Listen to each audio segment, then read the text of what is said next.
On the morning of Christ's Nativity, by John Milton. This is the month, and this the happy morn, wherein the Son of Heaven's eternal King, of wedded maid and virgin mother born, our great redemption from above did bring. For so the holy sages once did sing, that he our deadly forfeit should release, and with his Father work us a perpetual peace. That glorious form, that light unsufferable, and that far-beaming blaze of majesty, wherewith he wont at heaven's high council table to sit in the midst of trinal unity, he laid aside, and here with us to be, forsook the courts of everlasting day, and chose with us a darksome house of mortal clay. Say, heavenly Muse, shall not thy sacred vein afford a present to the infant God? Hast thou no verse, no hymn, or solemn strain, to welcome him to this his new abode, now while the heaven, by the sun's team untrod, hath took no print of the approaching light, and all the spangled host keep watch in squadrons bright? See how from far upon the eastern road the star-led wizards haste with odours sweet. O run, prevent them with thy humble ode, and lay it lowly at his blessed feet. Have thou the honour first thy Lord to greet, and join thy voice unto the angel choir, from out his secret altar touched with hallowed fire. The Hymn. It was the winter wild, while the heaven-born child all meanly wrapped in the rude manger lies. Nature in awe to him had doffed her gaudy trim, with her great Master so to sympathize. It was no season then for her to wanton with the sun, her lusty paramour. Only with speeches fair she wooed the gentle air, to hide her guilty front with innocent snow, and on her naked shame pollute with sinful blame the saintly veil of maiden white to throw, confounded that her Maker's eyes should look so near upon her foul deformities. But he her fears to cease sent down the meek-eyed Peace. She crowned with olive green came softly sliding down through the turning sphere, his ready harbinger, with turtle wing the amorous clouds dividing, and waving wide her myrtle wand, she strikes a universal peace through sea and land. No war or battle's sound was heard the world around, the idle spear and shield were high up hung. The hooked chariots stood unstained with hostile blood, the trumpet spake not to the armed throng, and kings sat still with awful eye, as if they surely knew their sovereign Lord was by. But peaceful was the night wherein the Prince of Light his reign of peace upon the earth began. The winds with wonder whist, smoothly the waters kissed, whispering new joys to the mild ocean, who now hath quite forgot to rave, while birds of calm sit brooding on the charmed wave. The stars with deep amaze stand fit in steadfast gaze, bending one way their precious influence, and will not take their flight for all the morning light, or Lucifer that often warned them thence, but in their glimmering orbs did glow, until their Lord himself bespake, and bid them go. And though the shady gloom had given day her room, the sun himself withheld his wonted speed, and hid his head for shame, as his inferior flame the new enlightened world no more should need. He saw a greater sun appear than his bright throne, or burning axle-tree, could bear.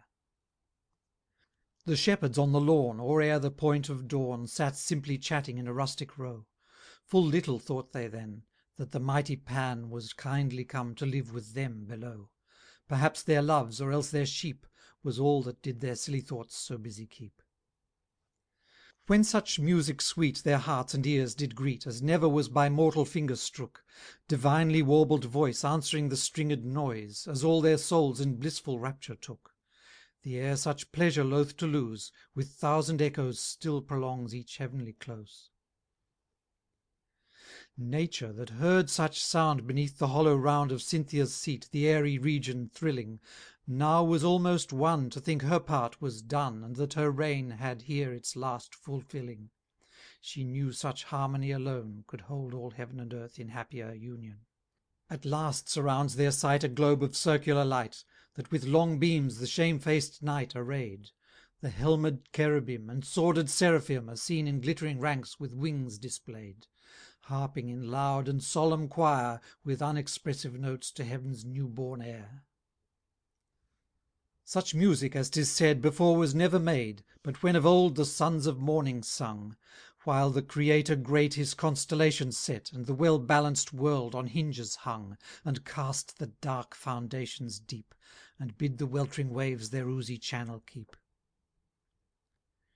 Ring out, ye crystal spheres, once bless our human ears, if ye have power to touch our senses so, and let your silver chime move in melodious time, and let the bass of heaven's deep organ blow, and with your ninefold harmony make up full consort to the angel-like symphony.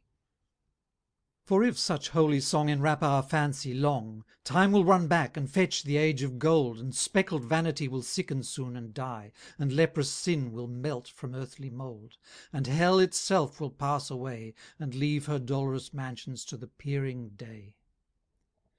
Yea, truth and justice then will down return to men, th' enamelled arras of the rainbow wearing, and mercy set between, throned in celestial sheen, with radiant feet the tissued clouds down steering, and heaven as at some festival will open wide the gates of her high palace hall.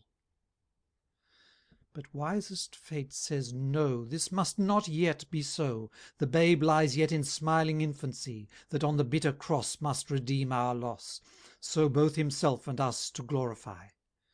Yet first to those chained in sleep the wakeful trump of doom must thunder through the deep, with such a horrid clang as on Mount Sinai rang while the red fire and smouldering clouds outbreak. The aged earth aghast with terror of that blast, shall from the surface to the centre shake, when at the world's last session the dreadful Judge in middle air shall spread his throne.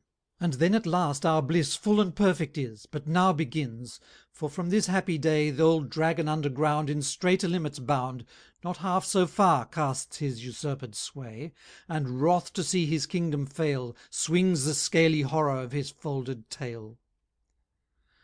The oracles are dumb, no voice or hideous hum runs through the arched roof in words deceiving. Apollo from his shrine can no more divine, with hollow shriek the steep of Delphos leaving. No nightly trance or breathed spell inspires the pale-eyed priest from the prophetic cell.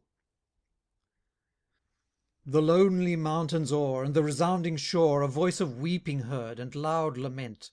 From haunted spring and dale edged with poplar pale, the parting genius is with sighing sent. With flower inwoven tresses torn, the nymphs in twilight shade of tangled thickets mourn. In consecrated earth and on the holy hearth the Lars and lemurs moan with midnight plaint. In urns and altars round a drear and dying sound affrights the flamens at their service quaint, and the chill marble seems to sweat while each peculiar power forgoes his wonted seat. Peor and Baalim forsake their temples dim, and that twice battered god of Palestine, and mooned Ashtaroth, heaven's queen and mother both, now sits not girt with tapers' holy shine. The Libyc Hammon shrinks his horn, in vain the Tyrian maids their wounded Thammuz mourn.